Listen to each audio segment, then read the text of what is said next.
Hi, I'm Chris Steyerwalt, and this is Power Play. Hi, Internet. How you doing? So, I hate to tell you this, but Congress will eventually come back. They have left for Easter or Passover or whatever you want it to be. I don't care. But they're not working for a period of time, which means they're raising money and sleeping. So the deal is, when they come back, they're going to have to do a bunch of stuff. And, well, they're going to have to do a bunch of stuff. Some stuff they want to do just because they'd like to make you suffer. But can Congress do the things that it needs to do without splitting itself at the seams? Probably not. But let's explore the ways in which they could fail.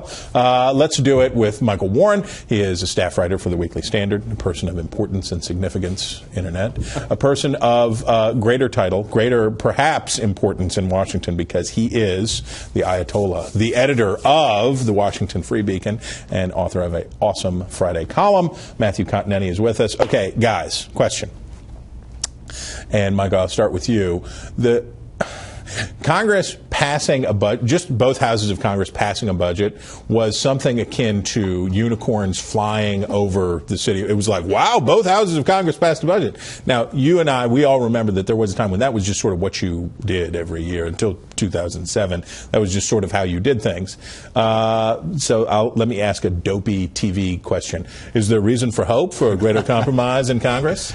I don't know. I mean, look, Can I say that? Why are you here? You ask a dopey question, you get a dopey answer. That's what you're going to get. Be interesting to see how it plays out politically. All right, exactly. Look, the Republican leadership in Congress has sort of set themselves up for failure here because all you heard, I mean, you wouldn't think that they had controlled both houses of Congress the way these fights, even in the last couple of weeks, have happened in Congress, where it's the last minute, they're having to pull things and change things, and it seems like that would have been left behind when Democrats at least had one house. The problem is that Republican leaders have sort of set themselves up to, well, we're going to be the party that governs. We sort of buy into the media narrative that the Republicans need to show that they can govern.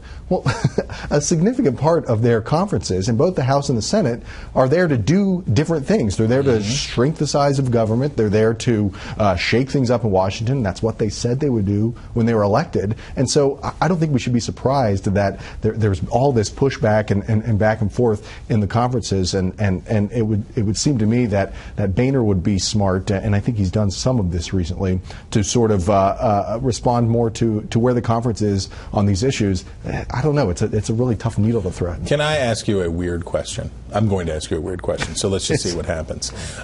We're moving to something that's more like a parliamentary system in which you can't do anything until you have everything.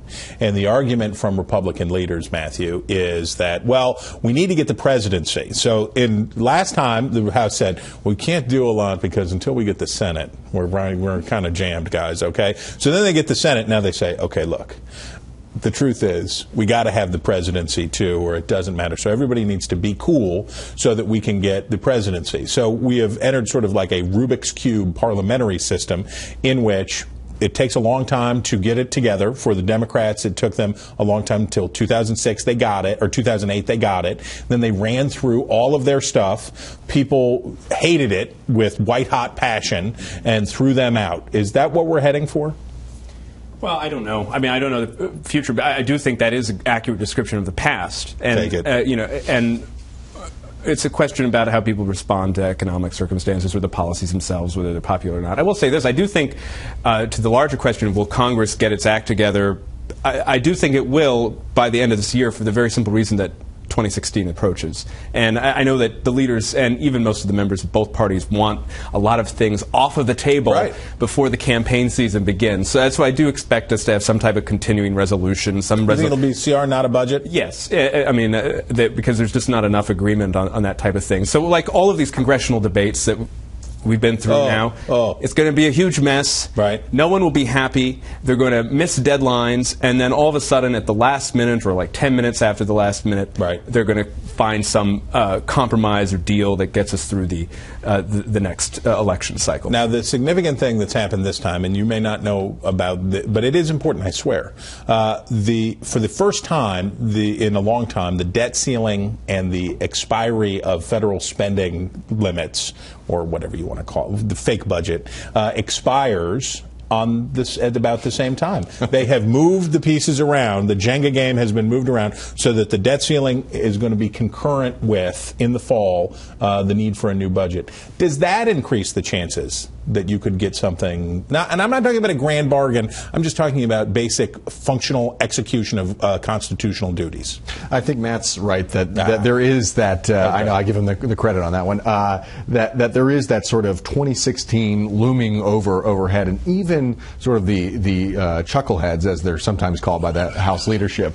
I mean that in the nicest possible way. It's a very nice term. Right. It's meant with all due respect. That even they sort of have this feeling that 2012 slipped from their grasp. They felt like they ought to have won in 2012 and they didn't. 2016, just the stakes seem that much higher. We always say that the stakes are so much higher in this election than any other. They won it so bad. But I think they won it so bad. I will say also that we're talking about Congress, but you can't separate the issue of Barack Obama from Congress's sort of intransigence on this, because in the one hand, in the 90s, you had a Republican Congress and you had a Democratic president that moved toward them. And so, in a way, what's different here is you've got a Republican conference that's moving in this direction and a president that's moving in this direction, and the House leadership is kind of stuck in the middle and doesn't have anybody. I think that has been as big of a problem as any, that you've not had a president a president that's been wanting to demagogue. Matthew, last word. Please make a ridiculous projection. Any ridiculous forecast that you'd like to make.